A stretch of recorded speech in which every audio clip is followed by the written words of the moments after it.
Welcome to IPL news. Mumbai ആ പഴയ മുംബൈ ആയോ? അവസാനത്തെ മുംബൈയുടെ കളിയിലേക്ക് ഒന്ന് നോക്കിയാൽ ശരിക്കും ഒരു വൺ സൈഡ് മാച്ച് ആയിരുന്നു അത്. ഒരു പുതിയ പ്ലെയർ കൂടി ജനിച്ചിരിക്കുന്നു എന്നതാണ് ആ മാച്ചിന്റെ പ്രത്യേകത. അശ്വിനി കുമാർ. മുംബൈയിൽ കളിക്കുന്നവർക്ക് ഇങ്ങനെ ഒരു പ്രത്യേക ഭാഗ്യമുണ്ട്. കഴിഞ്ഞ മാച്ചിൽ വിഘ്നേഷ് പുത്തൂർ, ഇതിനു മുന്നേയുള്ള സീസണുകളിലായി സൂര്യകുമാർ യാദവ്, ഇപ്പോൾ തിലക് വർമ്മ, അങ്ങനെ പോകുന്നു ആ ലിസ്റ്റ്. ഇനി മാച്ചിലേക്ക് വരികയാണെങ്കിൽ പഞ്ചാബിന് വേണ്ടി ഫസ്റ്റ് ക്ലാസ് കളിച്ചുകൊണ്ടാണ് ആദ്യ IPL കളിക്കാൻ അശ്വിനി കുമാർ മുംബൈയിൽ വരുന്നത്. ആദ്യ കളിയിൽ തന്നെ 4 വിക്കറ്റ് നേടി, അതും കൊൽക്കത്തയുടെ വമ്പൻ താരങ്ങളുടെ. അശ്വിനി കുമാറിനോടൊപ്പം ദീപക് ചഹർ കൂടി ചേർന്നതും കൊൽക്കത്ത 116-ൽ ഓൾ ഔട്ട് ആവുകയായിരുന്നു. മറുപടി ബാറ്റിംഗിന് ഇറങ്ങിയ മുംബൈ പതിവ് പോലെ തുടക്കത്തിലെ ശർമാജി നേരത്തെ പുറത്തായി.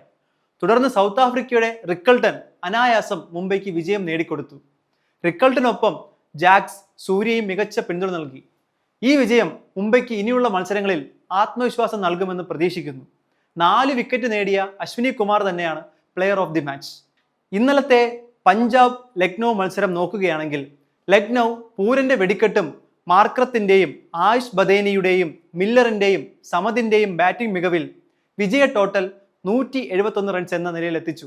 27 കോടിയുടെ ക്യാപ്റ്റൻ പന്ത് വീണ്ടും നിരാശപ്പെടുത്തുകയായിരുന്നു. മറുപടി ബാറ്റിംഗ് ഇറങ്ങിയ പഞ്ചാബ് പ്രഭ് സിമ്രാൻ സിംഗിന്റെ വെടിക്കെട്ടിലും ക്യാപ്റ്റൻ ശ്രേയസ് അയ്യരുടെ മികച്ച ബാറ്റിംഗിന്റെയും ബലത്തിൽ, ഒപ്പം ഇമ്പാക്ട് പ്ലെയറായി എത്തിയ വിദേനയുടെ ബാറ്റിംഗ് കരുത്തിൽ 16 ഓവറിൽ അനായാസം അവർ വിജയം നേടുകയായിരുന്നു. മികച്ച ക്യാപ്റ്റനായി ഒരു മികച്ച 2020 പ്ലെയറാണ് താനെന്ന് ശ്രേയസ് അയ്യർ വീണ്ടും തെളിയിച്ചുകൊണ്ടേയിരിക്കുന്നു.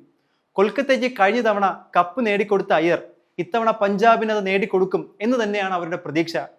അയ്യർക്ക് സാധ്യമായ കാര്യവുമാണത്. കാരണം അത്രയും മികച്ച രീതിയിലാണ് പഞ്ചാബിനെ അദ്ദേഹം നയിക്കുന്നത്. പ്രഭ് സിമ്രാൻ സിംഗ് തന്നെയാണ് പ്ലെയർ ഓഫ് ദി മാച്ച്. ഇനി ഇന്നത്തെ കളിയിലേക്ക് വരികയാണെങ്കിൽ RCBയും ഗുജറാത്തും തമ്മിലാണ് ഏറ്റുമുട്ടുന്നത്. മികച്ച ഫോമിൽ തന്നെയാണ് ഇരു ടീമുകളും ഉള്ളത്. കിങ് കോഹ്ലിയുടെ 3ാമത്തെ വിജയമാകുമോ ഈ മാച്ച്, അതോ രാജകുമാരന്റെ ടീം വിജയിക്കുമോ? രാജാവും രാജകുമാരനും ഏറ്റുമുട്ടുമ്പോൾ ആരായിരിക്കും വിജയിക്കുക? നിങ്ങളുടെ പ്രഡിക്ഷൻ കമന്റിലൂടെ ഞങ്ങളെ അറിയിക്കും.